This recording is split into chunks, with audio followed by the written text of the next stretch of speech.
Bun găsit, dragul meu nativ fecioară!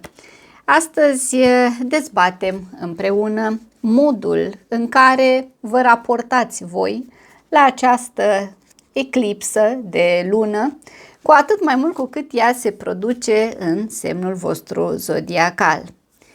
Vom vorbi așadar despre acest impact major, un impact important asupra fecioarelor, pentru că vine cu lecții importante despre voi. Lecții importante pentru că se produce chiar în prima casă astrologică. De regulă, orice lună plină este un moment de cotitură, dar și eclipsele în general au această intensitate, au această importanță.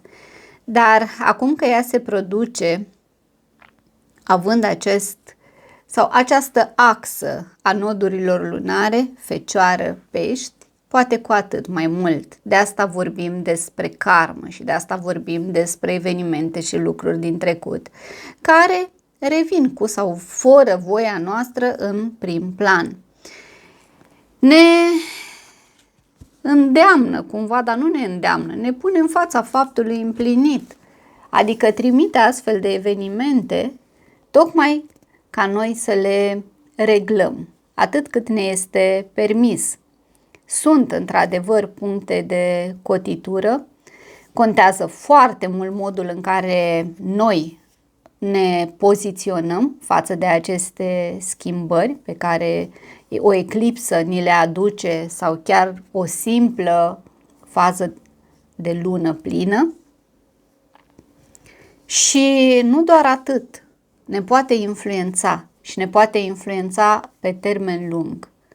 Este despre karmă și este despre trecut și este acel moment când ne punem în față o oglindă, oglinda trecutului nostru. Hai să vedem. Am ales astăzi să folosesc oracolul fazelor lunare și voi mai folosi acest oracol, este în premieră, pentru că vreau pe lângă aspectele astea astrologice să mai desprindem și alte informații importante. În cazul în care, uite, cu atât mai mult voi, pentru că se produce în semnul vostru zodiacal și pentru că nodul sud este în semnul vostru,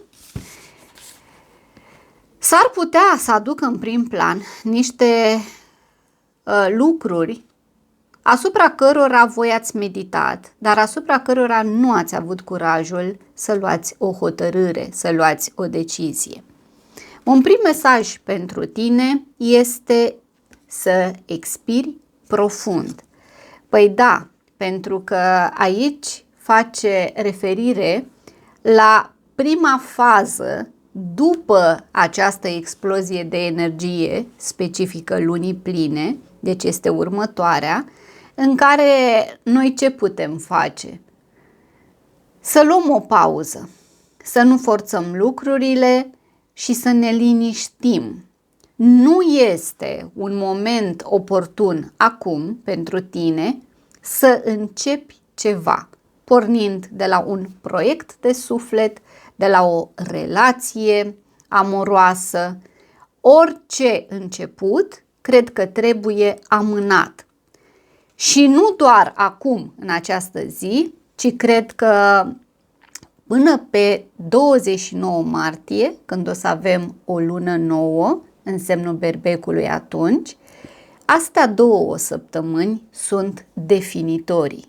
Firește, nu orice sau nu fiecare nativ fecioară are ceva de reglat, poate cu trecutul, sau, mă rog, nu chiar atât de important, dar sunt anumiți nativi pentru care această perioadă poate fi decisivă. Situații, hotărâri, decizii, evenimente care se întorc în prim plan, tocmai pentru a determina nativul fecioară să înainteze într-o direcție și să preia responsabilități indiferent de ceea ce a fost în trecut, indiferent de compromisurile pe care va trebui să le facă în momentul ăsta. Hai să vedem.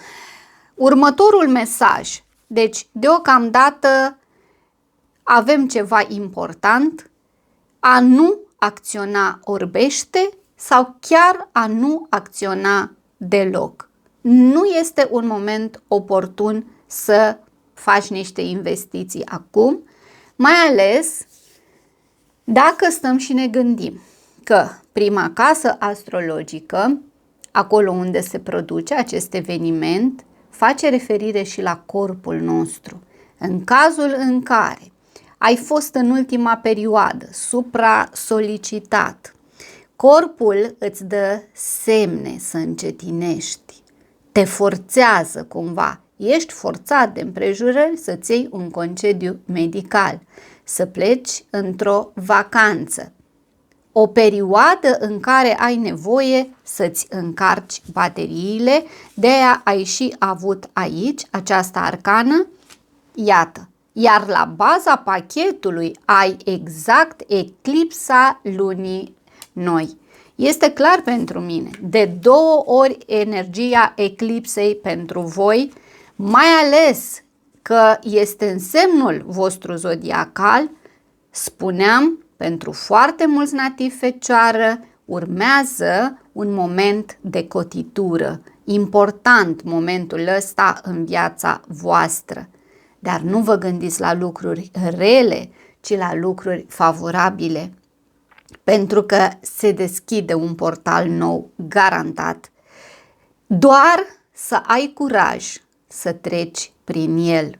Este o schimbare completă a direcției și a ritmului pentru nativul Fecioară. Ia uitați-vă, aici avem așa, eclipsa lunii noi și prima fază după eclipsa de lună, ceea ce este nemaipomenit. Te îndeamnă să nu faci pași înapoi, să-ți păstrezi credința către această schimbare de direcție și ritmul, zice, schimbare de direcție și ritm, adică s-ar putea să vezi această evoluție, da? Ia să vedem ce alte mesaje importante mai avem pentru nativul Fecioară, cu ce schimbări ar mai putea veni această dublă eclipsă, pentru că avem odată eclipsa în semnul Fecioarei și încă o dată a vrut să pice pentru voi. Așteaptă-te la o schimbare majoră. Hai să vedem în legătură cu ce.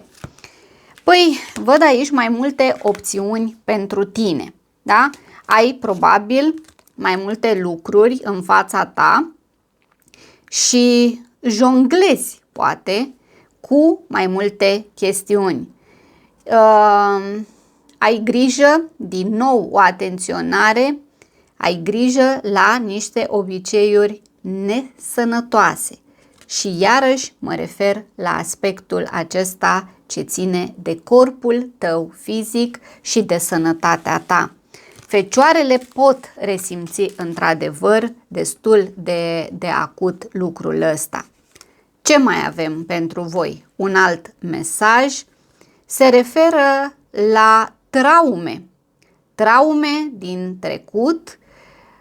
E ca și cum ai construit niște ziduri în jurul tău și ai această tendință de a trece în defensivă. Ce înseamnă asta? Înseamnă cel mai probabil că chakra inimii este blocată sau că trebuie echilibrată. Acest moment de eclipsă este favorabil ție în înlăturarea acestor temeri. Da? Ești protejat, dar în același timp ții acolo de ceva din trecut. Fie că tu conștientizezi lucrul ăsta, fie că nu-l conștientizezi. Și am mai vrut să pice încă o arcană pentru voi, care se referă la niște condiții sau niște termeni înseamnă a lucra. A lucra pentru a ajunge la un rezultat. Acum, fie că lucrezi cu tine însuți sau cu tine însăți, fie se referă aici la o negociere profesională. Dacă nu negociezi chiar cu tine, ar fi interesant, nu?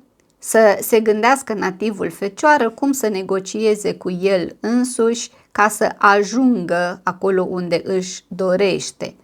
Parcă, vedeți voi, chestiunile astea din trecut care vă dau aici bătăi de cap și împreună cu energia acestei cărți, e ca și cum mi-ar transmite mie că nativul Fecioară în trecut s-a tot rugat de cineva, a cerșit poate iubirea sau atenția cuiva, a se milogi de cineva. Ăsta este, cred, cuvântul potrivit.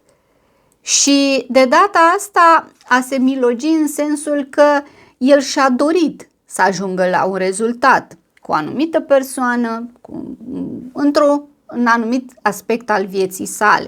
Și nu i s-a întâmplat ceea ce și-a dorit. Asta nu înseamnă că nu există aici mai multe opțiuni pentru a-ți schimba viața, a-ți schimba destinul. La baza pachetului văd un telefon important pentru tine, văd un apel aici, mesaj de asemenea, cineva parcă își exprimă dorința de a te ajuta. Este o conversație plăcută, dar și importantă. Pentru anumiți nativi Fecioară poate fi o deblocare a unei persoane la propriu pe rețele de socializare, a auzi vocea unei persoane dragi, iar această persoană poate să fie într-un semn zodiacal de apă, pești, rac sau scorpion.